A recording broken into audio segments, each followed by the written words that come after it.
There are thousands of DOS games. Most of them are terrible. I play one selected at random with a 20-minute time limit and record it live. This is the result.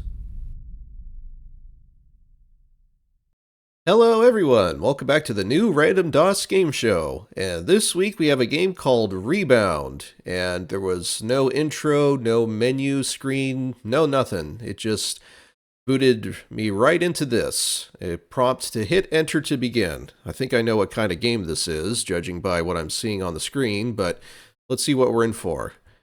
Yep, it's exactly what I thought it was going to be.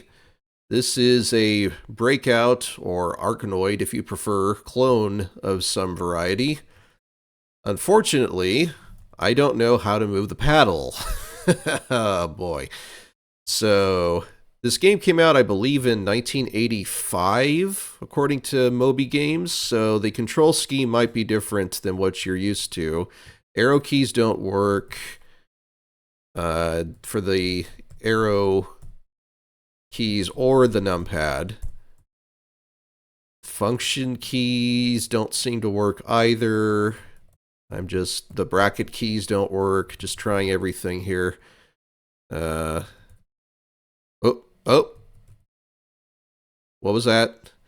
Boy, I'm burning through these games like no tomorrow because I was figuring out the controls. At the top it says Triumph, nothing can stop me. Is that the game taunting us or something? Okay, so I think I know what I pressed. Let's see. Okay.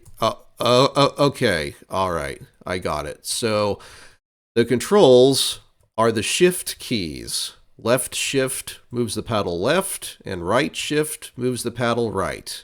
Wow. Okay.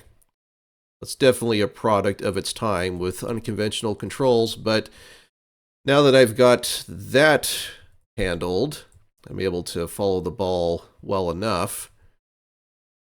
There appears to be no sound or music, though, of any sort, not even simple PC speaker sound. So I don't know if there's a way to turn that on or not, but I was pressing all sorts of keys there earlier, so I would imagine I would have probably accidentally turned it on if such a feature was available. So it looks like this is completely quiet. Oop. Oh. Wow, and it gives you, and there's no pause between serves either, so you need to stay on your toes. If you lose a ball, you got to be ready for the next one to be served immediately. So, okay. Well, one thing I'll say in its favor, though, is that the choice of colors is pretty pleasant. Bear in mind, 1985 was kind of a time before EGA and definitely before VGA was a thing, much less commonplace. So for a game from the CGA era, having this variety of colors that isn't an eyesore to look at is actually pretty nice. I will give it that. But honestly, though, this is pretty bare bones, though, overall. There are Breakout clones on MS-DOS from this era, even, that are more feature-rich than this. But let's see what happens when or if I beat this stage. See if there's anything else to be seen. I get the feeling this might be a single level game, though. Alright. I've only got one block left and 5 balls remaining, so I have a pretty comfortable margin of error here to work with. I just got to get it over and hit that last block, which might be kind of difficult, given the ball physics. Oh, I was so close there. Ugh. Come on. Come on, Nostril. Don't choke now. Oh, boy.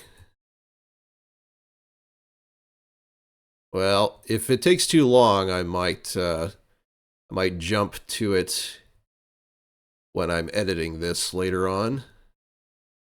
Okay, I'm back. I was kind of in a bit of a bind there. Due to the ball physics, I was not able to hit that last block for the longest time, so I actually intentionally lost a few balls in order to reorient it a bit, because it doesn't seem like there's really a way to really influence the angle that the ball is hit from the paddle, so that's unfortunately kind of a strike against this. But in any case, though, I beat the level in question, but it looks like that's the only level. It just says, congratulations, you win.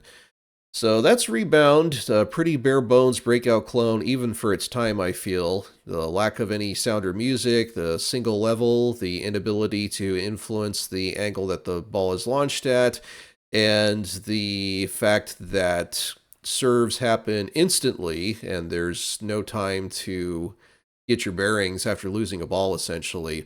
All those factors lead me to say that I wouldn't really recommend this. This is a passing curiosity at best, I feel.